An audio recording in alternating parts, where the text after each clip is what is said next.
जय जिनेंद्र, मैं रचना जैन आपका स्वागत करती हूँ अपनी कुछ जानकारी पर। हमारे माता पिता जो होते हैं, कई बार हमने देखा है उनकी 2 या 3 संतानें होती हैं, उनमें से एक संतान ज्ञान समझ बेवकूफ़ नालायक होती है और एक होशियार समझदार और पढ़ाकू होती है।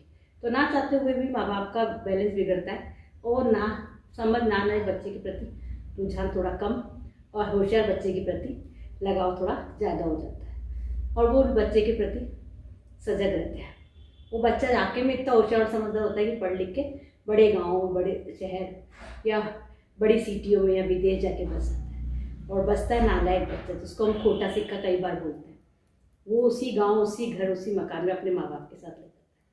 वो अपनी रोटी रोटी कमाना तो सीख जाता है, अपने सीमित साधनों में जीना भी सीख जाता है। ऐसा नहीं कि वो नालायक ही होता है हकीकत में, लेकिन नहीं पढ़ने या नहीं कुछ क्रियाओं से अपन उनको ऐसा सोच देते कि तो हमारा खोटा सिक्का।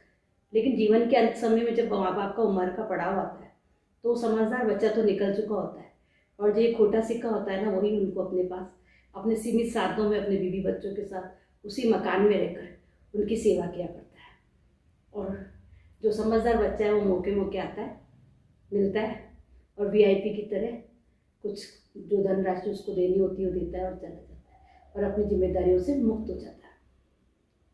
लेकिन जो ये नालायक खोटा सिक्का होता है ना, वही जीवन के अंत समय में माँ बाप की सेवा करता है।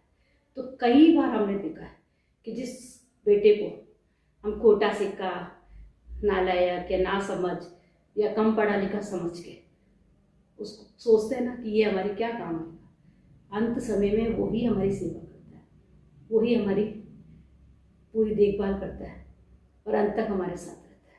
और जो समझदार होता है ना, वो वाकई में बहुत ज़्यादा समझदार हो जाता है और वो इतनी समझदार हो जाता है कि उसको अपना भले के आगे कुछ समझ भी नहीं आता। तो आपने भी देखा होगा ऐसा, आपको भी लगता है कि कई बार हम जिसको खोटा मान लेते हैं वही हमारी ज़िंदगी में सच्चा बच्चा होता है। जय जिनेंद्र, थैंक यू।